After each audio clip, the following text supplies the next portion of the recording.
Assalamualaikum semua, selamat datang di Amicalsus Channel bersama aku Dahlia. Kali ini di edisi Dahlia's Exchange Story.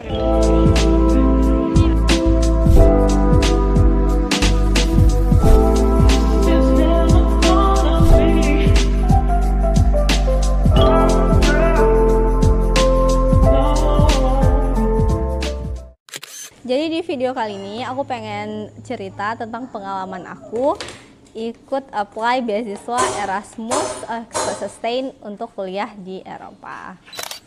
Jadi ceritanya tahun 2014 itu aku sebenarnya lagi desperate banget dan lagi down banget. Kenapa? Karena waktu itu aku baru ditolak 2 beasiswa sekaligus, yaitu beasiswa ke Jepang dan ke Korea.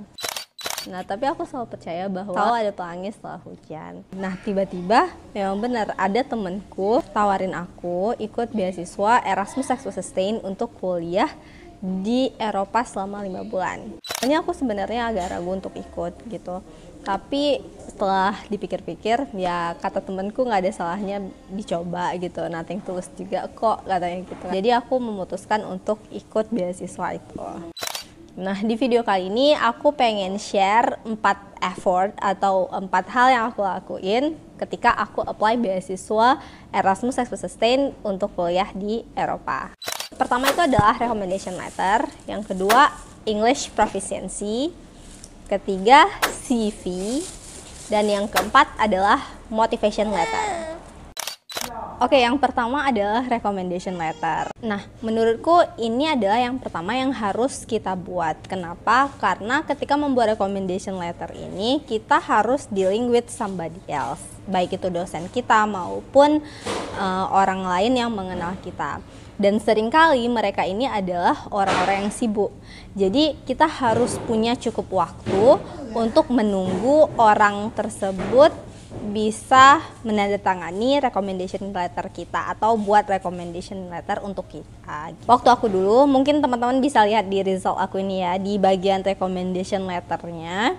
Nah, kita lihat di sini ada 2 recommendation letter yang wajib kita upload waktu itu, dan ada additionalnya juga. Jadi waktu itu kami wajib untuk upload 2 recommendation letter. Nah, kemudian aku saking semangatnya, aku nggak cuman provide 2, tapi aku provide 4 recommendation letter. Jadi aku cari 4 orang atau 4 dosen yang bisa ngerekomendasiin aku waktu itu. Waktu itu yang pertama aku lakuin adalah aku langsung ngubungin dosen aku yang ada di Malaysia. Dulu tuh aku pernah ikut exchange juga di Malaysia selama 1 semester tahun 2013. It wasn't a scholarship though, tapi aku sangat encourage teman-teman untuk ikut program yang kayak gitu walaupun bukan scholarship. Kenapa? Karena menurutku somehow itu akan menjadi trigger atau akan membuka jalan buat teman-teman bisa dapat beasiswa yang sesungguhnya gitu. Gitu menurutku gitu. Karena ketika kita ikut program exchange atau program-program yang kayak gitu, kita bakalan punya cerita yang bisa menjadi nilai tambah untuk kita sendiri baik dalam isi aplikasi maupun untuk wawancara nanti gitu menurutku. Oke, back to the point. Jadi waktu itu aku langsung ngubungin dosen aku dan kemudian beliau juga welcome dan bilang oke, just email me. Jadi aku langsung kirim email ke beliau. Ini mungkin teman-teman bisa lihat ini email aku kirim informasi aku yang mungkin bisa dimasukkan ke dalam recommendation letter. Kemudian sekitaran 2 atau 3 minggu, alhamdulillah dosen aku udah kirim hasil recommendation letter yang udah direvisi dan udah pakai surat dari kampus di sana gitu, UiTM. Nah, ini kalau teman-teman mau lihat, ini contoh recommendation letter yang aku minta dari Universitas Teknologi Mara Perak, Malaysia. Oke, selanjutnya aku coba pergi ke dosen-dosen aku yang lainnya yang ada di Unsia tempat aku kuliah gitu. Nah, di situ aku coba minta ke 3 dosen yang menurutku aku punya cerita dengan dosen tersebut gitu. Mungkin ini contoh recommendation letternya. Mungkin nanti di satu video aku akan share gimana cara buat recommendation letter untuk scholarship gitu ya. Mungkin aku pengen kasih saran buat teman-teman kalau misalnya mau buat recommendation letter, ada baiknya kalau kita memilih orang-orang yang akan merekom kita tuh, atau orang-orang yang kita mintai rekomendasi itu adalah orang-orang yang punya cerita unik tentang kita. Gak cuman sekedar ngajarin gitu di kelas, tapi ada sesuatu lain. Misalnya kita ikut konferensi sama dia, atau kita ikut buat paper sama dia. Ada sesuatu yang bisa diceritakan gitu dari recommendation letternya gitu, menurutku ya. Oke, next yang kedua yaitu Proof of English Proficiency. Jadi waktu aku apply Erasmus dulu, uniknya tuh mereka kasih 3 cara untuk kita proof English proficiency kita. Pertama ada assessment sheet. Mungkin teman-teman bisa lihat ini bentuk assessment sheetnya.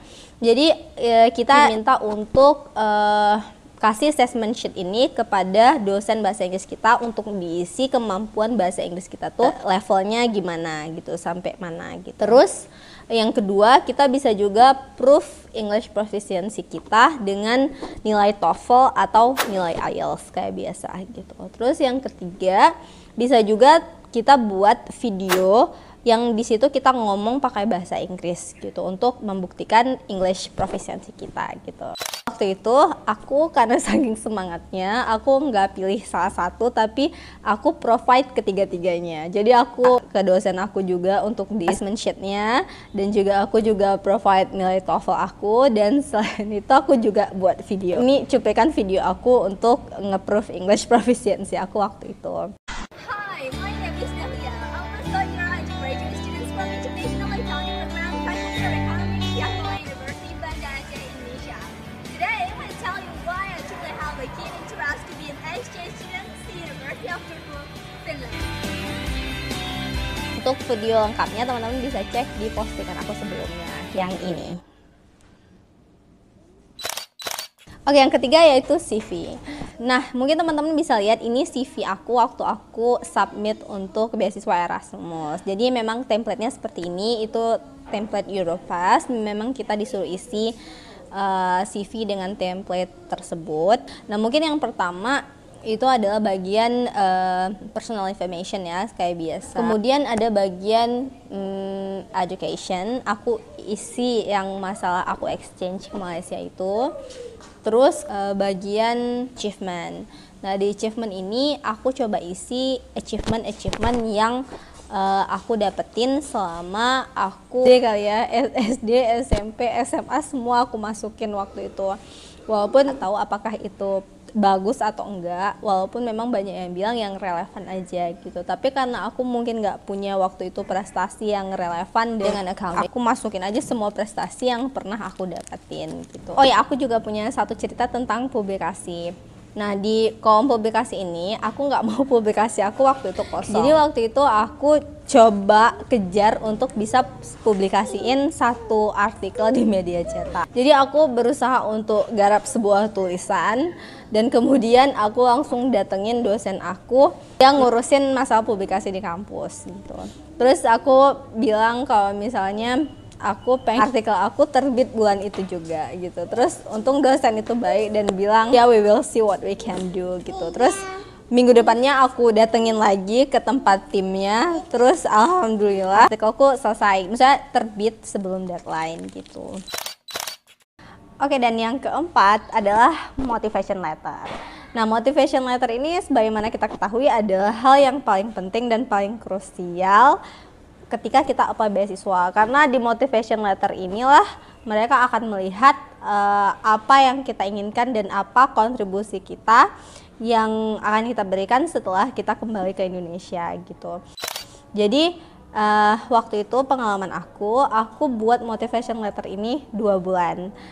Lama banget ya, karena aku harus research dulu tentang negara mana yang mau aku pergi, terus kampus mana. Tapi waktu itu kampusnya udah fix ya gitu. Misalnya kita ke Finland, memang kampusnya cuma ada University of Turku gitu.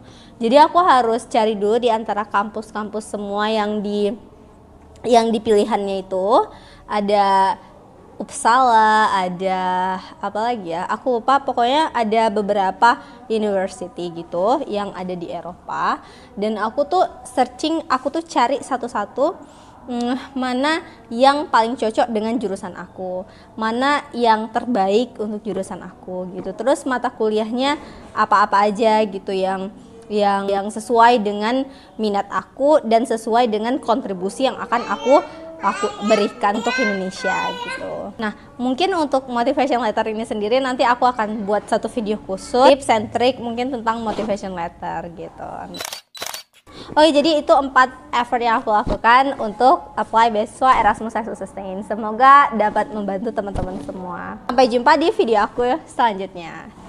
Assalamualaikum.